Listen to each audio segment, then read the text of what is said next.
injuries. Probably the only doubt at the moment is Phil Barsley, who just locked up on his back after the game on Sunday, and just been trying to release that during the week. Didn't train today. Hopefully he'll be okay for tomorrow, and now can take a view on. Apart from him, it's just as we were really. Victor Moses is okay.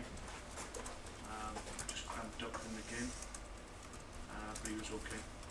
Had a couple of days rest, so he's fine. Apart from that, I don't think there's anybody else. Speaking of Victor, we understand the FA have asked Gary Monk to explain his comments after the game at the weekend. Is that something you're happy with?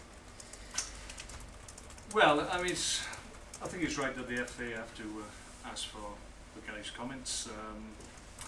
I made my feelings known at the end of the game. We have a strongly held view, but now it's up to the FA if they want to take it any further. It would be their decision, but it's disappointing me because I think in the end it overshadowed what was a good result for us and a good performance. Certainly second half we more than deserved to win the game anyway, but it seems to have been shaped that the incidents in the game shaped the result. I don't think that's the case. I think either way we would have won the game anyway, irrespective of the incidents in the game. So that's just a personal view, but I'm sure many who were here and watched the game would share it. Do you feel as if you deserve any further explanation after one of your players was labelled a cheat? Well, I think it's fair to say we were disappointed. Gary's a very articulate young man, and maybe on this occasion he used the wrong words. That can happen, but obviously the FA will take a view on it and we'll leave it to them. Did you speak to Victor himself about the incident? No, not at all. No, it's the only thing was that he said, well, he felt contact and he was impeded, just as I thought. And having seen pictures after the game as well, that verified that was the case. So no reason to speak further with it. In the same sort of idea then, are you still kind of scratching your head in terms of why there was a penalty awarded against you? No, I can understand why, because that happens time and time again in the box. There's always players holding, and it goes both ways. Strikers hold defenders and vice versa. That happens all the time. The only point I made after the game was obviously my understanding at the beginning of the year when I went to a pre-season managers meeting was that because of the difficulty of refereeing the incidents in penalty boxes at both ends, it's very difficult to keep an eye on everything because there's so much going on, and I can quite understand that it's a real problem for referees. But my understanding of what they were saying was that they would prioritise possibly situations where the ball is going to land on somebody's head, and if somebody's impeded under those circumstances, those are the ones they were going to pull people up on. That wasn't the case on the weekend. The ball wasn't in the vicinity. It was just obviously people coming together. So that just needs a little bit of clarification from our point of view, because that wasn't what my interpretation of what we were getting told at the beginning of the year. So if it's changed, then maybe we need to know about it. Is the most important thing for you in that sense then consistency? Yeah, that's what we're talking about. Yeah. Up to 10th, nice position to be in, given the way things have gone so far. Well, yeah, I think at the beginning of the year, I think everybody's view is shaped very, very quickly. It's a little bit short-term in terms of people's perception of how well or how badly you're doing, and I think as a consequence of probably losing our first two home games, people have assumed we've had a really poor start, which isn't really the case. We've done okay. We've done okay, and we've had two back-to-back home wins, which has really encouraged us, and we've been okay on our travels, probably better than we were this time last year. So all in all, we're quite happy where we are. We, as everybody does, we'll probably look back on certain games and think, well, we possibly may have got more points from that game. The reverse of that is true as well. Maybe we got more in some games than we deserve. So it evens itself out. It's the old cliche. But we're very early in the season. That really has been quite fragmented by the amount of international breaks and what have you. We're 8 games in. There's been 4 or 5 international games interspersed with the beginning of the season, so I'll be quite happy once it settles down and the focus is totally on the Premier League and getting a good run of form and games under our belt. Not going to get any easier though, away at Southampton, given the fact that they managed to put 8 passes on the last week. No, it was an outstanding result. It doesn't matter on what level you're playing at. To win 8-0 is an outstanding performance.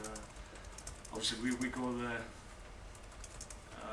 with them, obviously on an obvious high because of the level of the performance and the results. But we're in confident mood ourselves. Obviously, we won last time out as well, so we'd like to think we'd make hopefully a better fist of it, should I suggest. But we'll recognise the talent that they have and the ability they have in the squad. But we've got plenty of that ourselves, so they know that it'll be a difficult game for them, and it's up to us to make sure that it's a one-off performance and result in terms of Southampton, and it's not something that continues certainly now. Just finally from me, as a little bit of an aside, big game involving one of your former clubs going on this weekend, the El Clasico derby, and a lot of excitement about who's the better player, Messi or Ronaldo. Could you fall one way or the other on that argument? Well, it's difficult to. If you look at the stats that they've produced, I mean, it's quite remarkable in the modern age as well.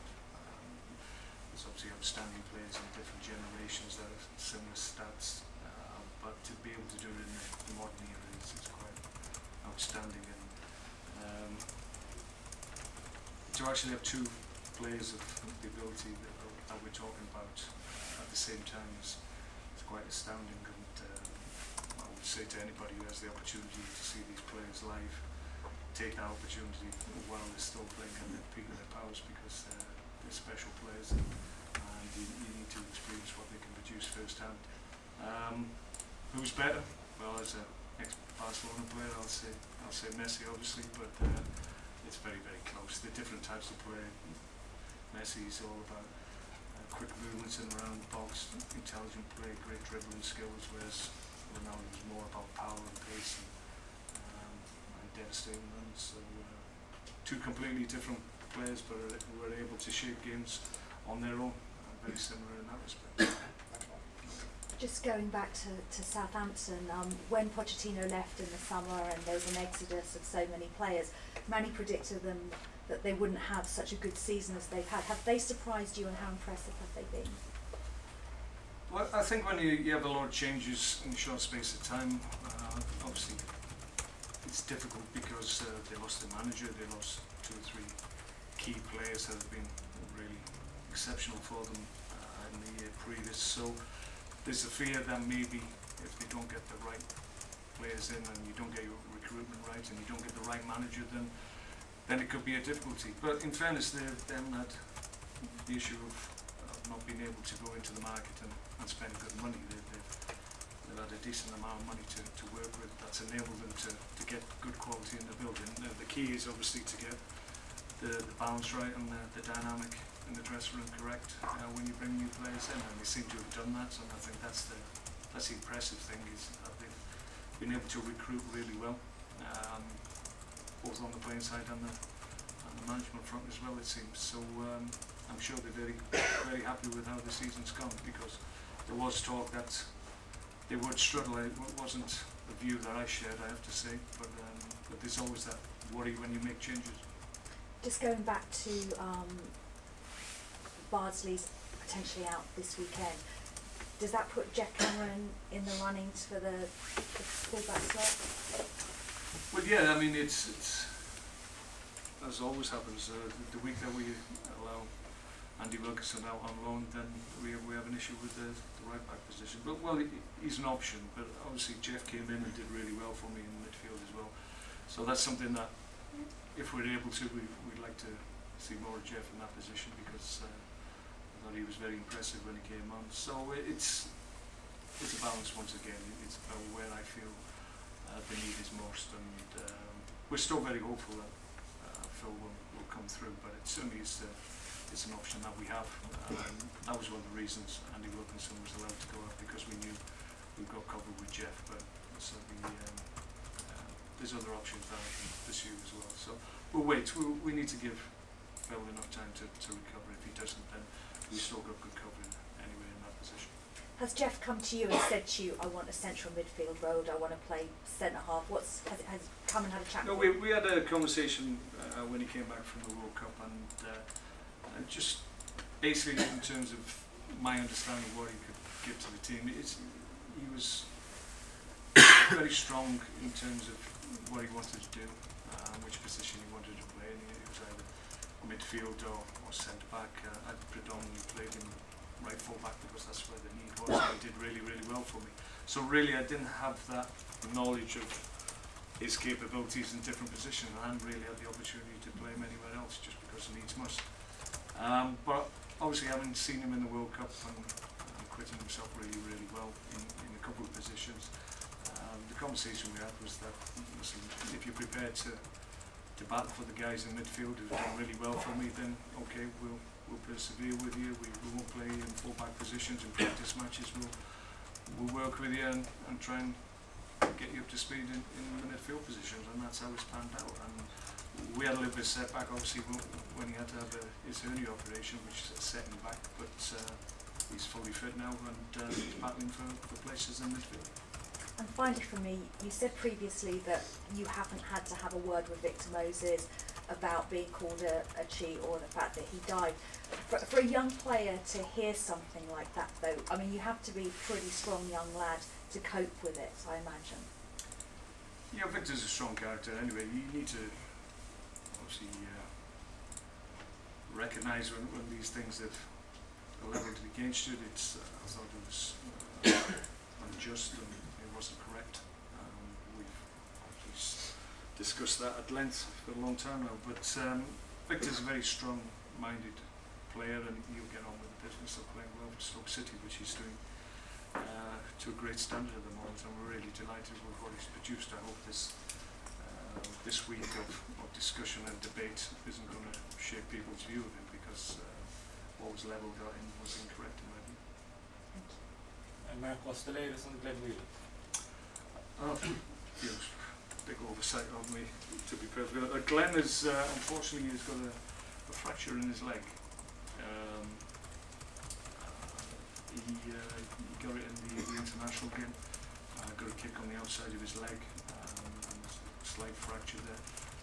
He's not been put into a plaster cast. We're going to try and manage it without that, because we feel, and Glenn feels he'll get back sooner, but the likelihood is that he's going to be out for 4 to 6 weeks, I would imagine. Which is a blow for Glenn, obviously, because he's a big part of what we're doing, and we'll miss him, but we have got options midfield, as we've been talking about. But it's a blow for him because obviously he's been playing really well of late, so it's a blow for him and for us, but we'll get him back as soon as we can. There's an international break in a few weeks. Will he be ruled out for that? So? I would think so. It'll be too soon, I think. Be touch and go, and Glenn, he'll try and make himself available, but it could be, my feeling is that it'll be too soon for him, unfortunately. Because he's become a really big player for Ireland and yeah, absolutely. Yeah, I can quite understand that, but you have to let nature take its course, and when you're talking about fractures, you just give them the